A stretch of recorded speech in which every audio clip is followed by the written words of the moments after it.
আসসালামু আলাইকুম। গতকালকের আগের দিন হাসনাত আব্দুল্লাহর উপর মব করে হামলার চেষ্টা করা হলো। অপরাধ, তিনি বিএনপি সাবেক এক মেয়রের সাথে দেখা করতে গিয়েছিলেন। 24 বিপ্লবের পর এই দৃশ্য দেখার জন্য কি আমরা প্রস্তুত ছিলাম? একটু ডটগুলো কানেক্ট করেন। শিক্ষামন্ত্রী স্কুলের সাথে বলছে তোমরা বড় হয়ে জাইমা রহমানের সাথে রাজনীতি করবো, মানে একদম রুট লেভেল থেকে বের হওয়া শুরু। অন্যদিকে বিচারকদের আলাদা সচিব বলে সেটাও বাতিল। বলা হচ্ছে বিচারকের সুপার ফ্রিডমের দরকার নাই। তার মানে কি বিচার বিভাগকে আবার সেই পকেটবন্দি করার পুরনো খেলা? এদিকে খেয়াল করলে দেখবেন ব্যাংকের পুরনো মালিক সেই এসালামদের আবার ফেরানো আইন হচ্ছে, অথচ বাতিল করা হয়েছে মানবাধিকার অধ্যাদেশ, বাতিল করা হয়েছে গুম অধ্যাদেশ। দেশে মানবাধিকার কমিশন সকল সদস্য প্রত্যেকের চলে গেছে কিসের বয়ে, কিসের চাপে? নাকি রাজনৈতিক চাপে? এতদিন এনসিপি জামাতের ছোট ছোট নেতাদের উপর আঘাত করা হচ্ছিল, এই প্রথমবারের মতো হাসনাদের উপর আঘাতের চেষ্টা করা হলো। তার মানে বুঝতেছেন, সমস্ত জাল গুছিয়ে আনা হচ্ছে।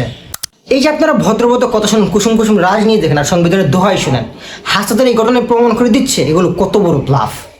এরা সংসদে দেখাবে সংবিধান আর হাইকোর্ট, আর রাষ্ট্রপতি নামে তাদের পেটো বাহিনীর মব। পরিষ্কার বোঝা যাচ্ছে 24 রাজনীতির যুগ খুব সম্ভবত শেষ হতে চলছে।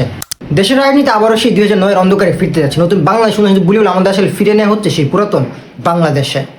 আমরা আসলে প্রতারিত হয়েছি, বলে রাখলাম। সময় আসুক, মিলিয়ে নিয়েন। আল্লাহ হাফেজ।